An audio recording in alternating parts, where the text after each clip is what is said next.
देखते होता हमारे उलहिया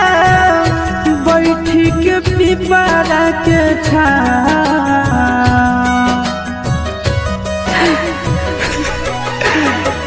देखते होता हमारे उलहिया बैठी के पिपरा के रुक रुक रुक अरे टरेनिया रुक रुक रुक रे टरेनिया ले ले चल जनुआ के गाँव रुक रुक रुक रे टरेनिया।